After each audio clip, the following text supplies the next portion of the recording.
Well, a nonprofit that works to beautify parks, or at least is supposed to, and open spaces, is accused of mismanaging millions of dollars. The money was supposed to go to smaller organizations to fund new playgrounds, but it's now gone. Dahlin reports.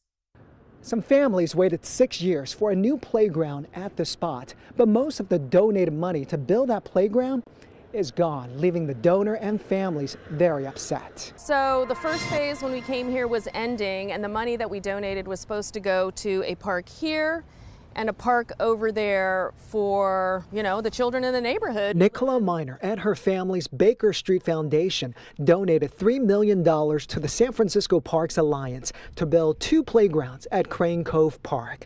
She learned a couple of days ago the nonprofit reportedly spent most of that money, $1.9 million, on general expenditures. I wanted a park here. That was what our money was for. Money was not for general operating expenses. And so I just feel a real sense of betrayal. Nicola says the biggest victims are the families that have been waiting for the playgrounds. The fact that they took money away from families, I'm speechless. I actually can't even believe somebody would do that. Neighbor R.J. Andrews and his family live 2 blocks away. Like many people who live in this landlocked dog patch neighborhood, they've been wondering, where are the promised playgrounds? When they broke ground, we were so excited, even more excited to learn that there's going to be a playground coming. And that was a long time ago. That was 6-7 years ago when those first plans came out. That pad has been sitting empty since the park opened in 2020. And since 2020, we've grown a family. Their son, Atlas, celebrated his 4th birthday at Crane Cove Park on Sunday. And they're expecting a second child in a couple of weeks. We have a lot of great new parks. We have a Bayview Park. Esprit Park was just redeveloped. There's one in front of the hospital, a small park. None of them have playgrounds.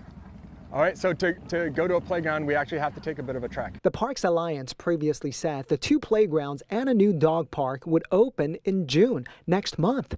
But no money means no construction. A disappointment. The Parks Alliance distributes private money to city projects and helps smaller organizations collect donations.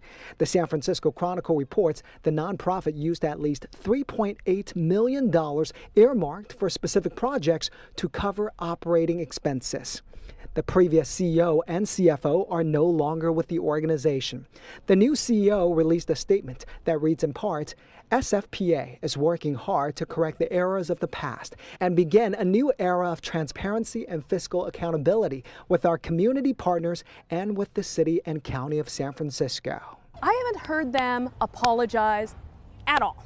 Nicola demands a criminal investigation. She says families deserve to know where the money really went. I just think it's gone. I don't think there's going to be parks here for a while. The future of the 2 playgrounds now up in the air. Nicola filed a complaint with the state attorney general. She plans to file a complaint with the city attorney as well. It's unclear if there'll be a criminal investigation. The Chronicle reports a few small organizations that bank their donation money with the Parks Alliance have had a hard time getting their money out. And now there are real concerns that the Park Alliance will simply shut down.